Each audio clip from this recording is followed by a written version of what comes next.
ওয়ার্কশিটের ভিতরে আপনি যদি রো বা কলাম আপনি অ্যাড করতে চান সেটা অ্যাড করা খুবই ইজি।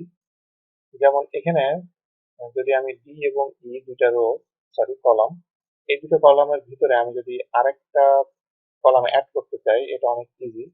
এটা করতে গেলে আমাকে ই কলামটাকে সিলেক্ট করতে হবে। করলে দেখেন এই আমার মাউস পয়েন্টারটা এখানে ডাউন আরো শো করছে।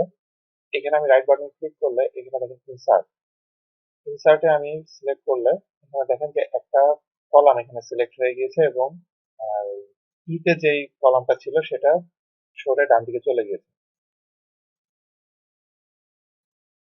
এরপরে এখানে দেখেন যে আমি যদি রো অ্যাড করতে চাই একইভাবে আমি রোতে জাস্ট সিলেক্ট করবো, সিলেক্ট করার পর আমি রাইট বাটন সিলেক্ট করে ইনসার্ট, ইনসার্ট দিলে একটা রো নিচে নেমে যাবে। বাট এখানে যে ফরম্যাটিং গুলো এটা ইমিডিয়েটলি উপরে যে রো আছে সেই রো থেকে ফরম্যাটিং গুলো এসেছে, এগুলো নিয়ে সামনে কথা হবে, তো ডোন্ট ওয়ারি অ্যাবাউট দ্যাট। এরপরে আমি কন্ট্রোল জেড দিয়ে আমি ব্যাকে গেলাম। যাওয়ার পরে এখন আমি যদি মনে করি যে দুইটা কলাম আমি একসাথে অ্যাড করবো, মে জুন যেখানে দেখছেন এই জায়গায় আরো দুইটা কলাম হবে এবং মেটা আরো পরে সরে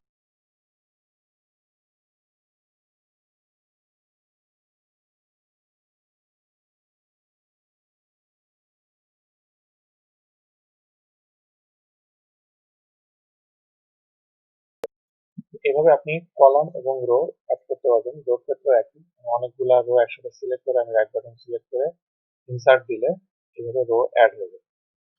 এখন আপনার যদি এমন হয় যে আপনার মাঝখানে আপনার রো অ্যাড করতে হবে, যেমন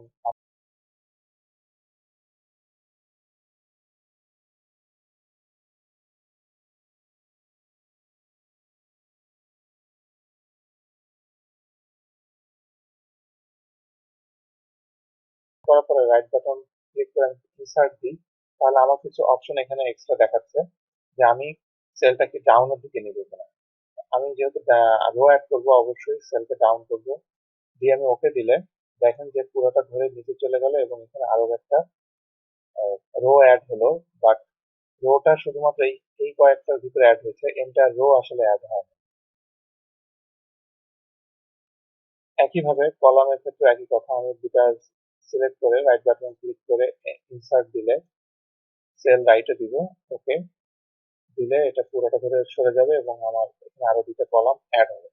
এভাবে আপনি এন্টার কলামও আপনি অ্যাড করতে পারেন, অথবা আপনি এন্টার কলাম অ্যাড না করে স্পেসিফিক একটা পোর্শনে আপনি কলাম আপনি অ্যাড করতে পারবেন, বা আপনি রো চাইলে রো অ্যাড করতে পারবেন।